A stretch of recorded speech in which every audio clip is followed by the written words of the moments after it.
La délinquance, la manière dont on la traite, normalement je t'apprends rien, mais c'est intimement lié avec la politique, le pouvoir, c'est des rapports de pouvoir entre eux.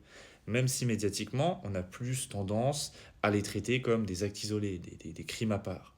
Mais en fait, il faut plutôt le voir de manière structurelle comme étant un espace social organisé, stratifié, influencé par le pouvoir et des inégalités. Il y a quand même un mec à sortir quand on parle délinquance et pouvoir, c'est quand même Michel Foucault.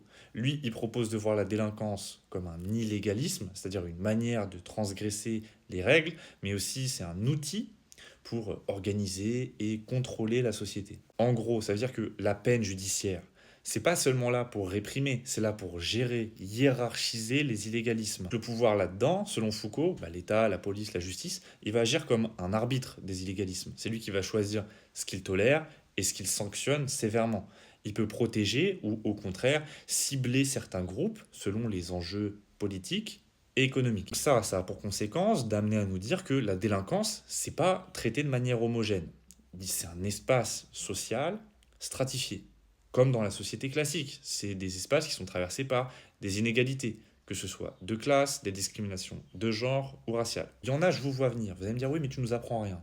Il y en a pour qui c'est tout nouveau, ça. Mais je vais illustrer, parce que je sens qu'il y en a, ils ont besoin d'exemples, tu vois. Tu prends le cas de Stéphanie Sinclair, figure emblématique d'Harlem dans les années 20-30.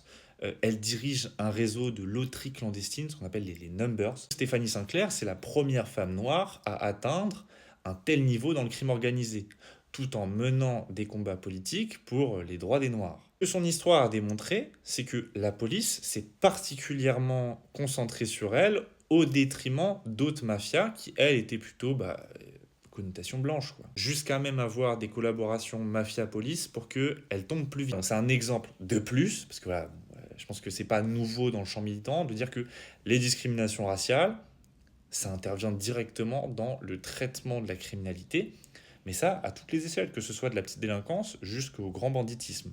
Et donc l'utilisation de la violence policière et judiciaire a pour conséquence de favoriser certains acteurs criminels au détriment d'autres. Là, ok, on a compris, il y a une stratification de l'espace criminel avec des facteurs discriminants qui vont jouer sur ta capacité à survivre ou non dans l'espace marchand de la criminalité. Mais en vrai, au-delà de ça, ce que ça montre, c'est que le succès économique, le fait d'être riche, ça n'annule pas les discriminations genrées et raciales. C'est ce que nous a montré le cas de Stéphanie Sinclair. Au final, on en vient à se dire qu'il y a des illégalismes qui sont surpénalisés. Petite délinquance de rue, trafics locaux, tandis qu'on a des criminalités qui sont sous-pénalisées. La criminalité financière, les élites corrompues, ou alors c'est souvent négocié. Il y a des possibilités